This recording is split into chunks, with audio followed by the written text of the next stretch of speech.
We're still in a pandemic of the unvaccinated. Those are the words of President Joe Biden, speaking as the tally of U.S. COVID deaths hit a 5-month high.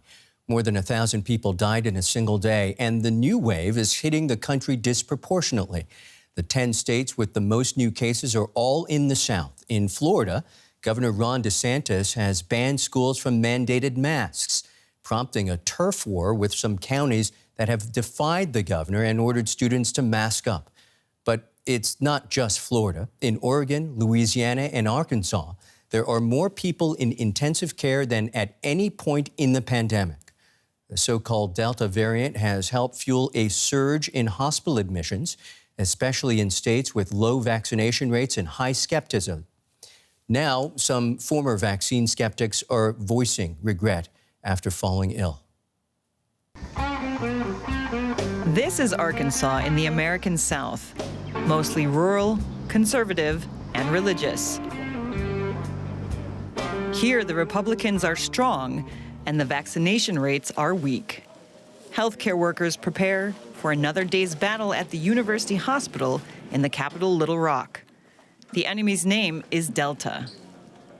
This nurse is putting in an extra shift today because there's not enough staff to care for the current wave of critically ill patients. More and more pregnant women and children are coming in. Everybody has regret.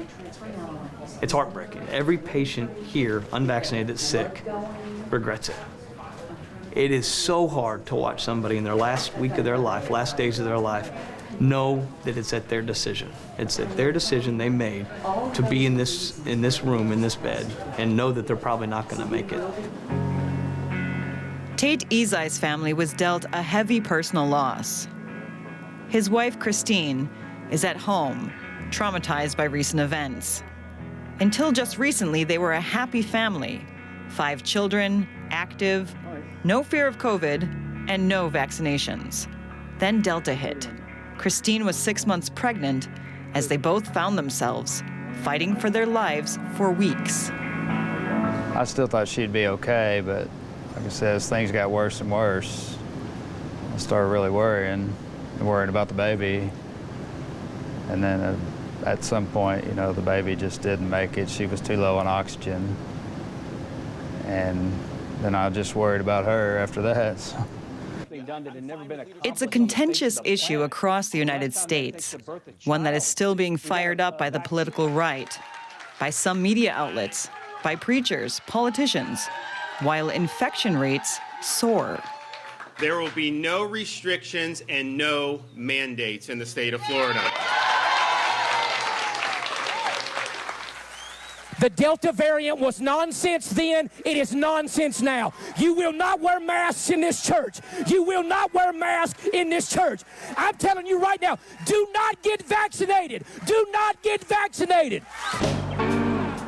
Many people feel unsettled. Corey Gordon does her bit to counter that in her small pharmacy in Little Rock. Anyone can come here and get vaccinated, like everywhere else in the U.S. A vaccination is as easy to get as a cough drop. More and more people show up every day concerned about new variants. Like these kids who just want to go to school again and be carefree. Or this mail carrier who just wants to deliver packages. The Ezai's family loss was painful, but they say if more people opt to protect themselves and vaccinate, perhaps others could be spared similar grief. And my next guest knows at close hand the healthcare situation in Arkansas. I'd like to welcome from Little Rock, Mark Williams, Dean of the College of Public Health at the University of Arkansas for Medical Services. Welcome to the day, sir. It sounds like a grim picture where you are. We heard some of the individual stories in our report. Arkansas is one of the country's coronavirus hotspots, as you well know. Of the new admissions, how many are unvaccinated? And how are they reacting when they become sick? Our new admissions are 90% are unvaccinated. We do have some breakthrough infections for people that are vaccinated. However, those patients are not nearly as sick as those patients coming in who are unvaccinated.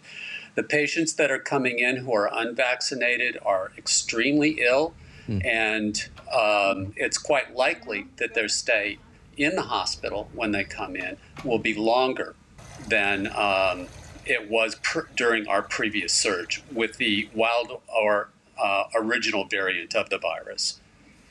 You're speaking very clearly, sir, but I'm going to repeat it for emphasis. You said 90%. 90% are unvaccinated. We heard from the family in that report. Both parents got sick and they lost their baby. Now they're encouraging others to get vaccinated. Frankly, I've been hearing stories like this for the past 3 to 4 weeks. As far as you can tell, are stories like theirs encouraging more people to get vaccinated?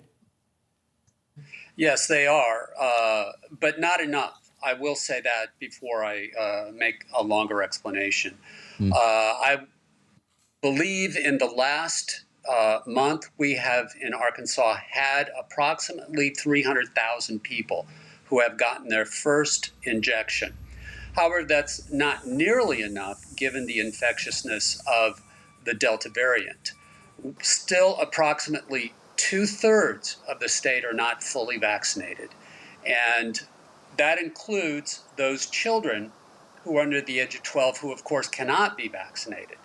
And so we still have a lot of our population that can become infected and experience very serious disease.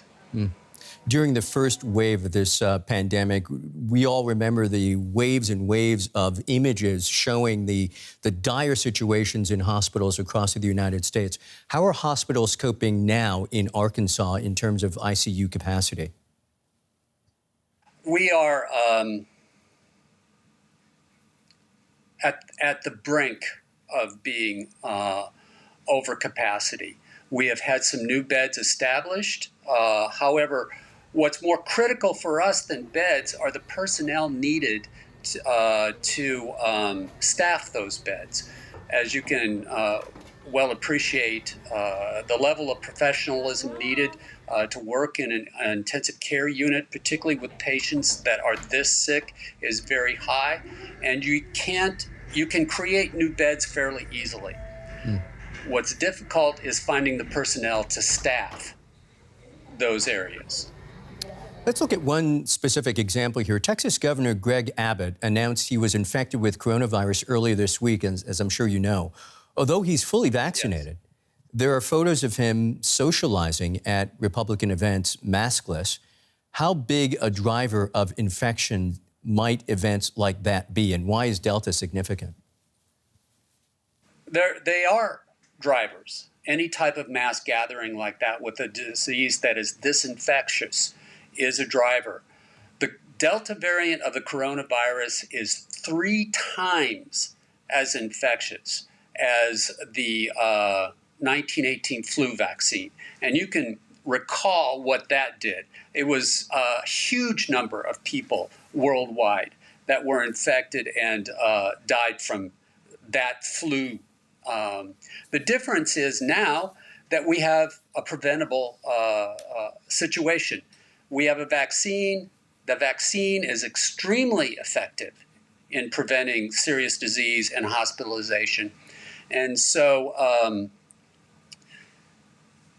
in some respects, without being at all political about it, it is, in my personal opinion, just irresponsible for a political leader to create a gathering like that with potentially a large number of people who are unvaccinated. In these times, in this climate, it's difficult to say these sort of things and not have people see it politically. But there it is. Mark Williams, Dean of the College of Public Health at the University of Arkansas for Medical Services in Little Rock. Certainly appreciate your time, sir. Well, you're very welcome.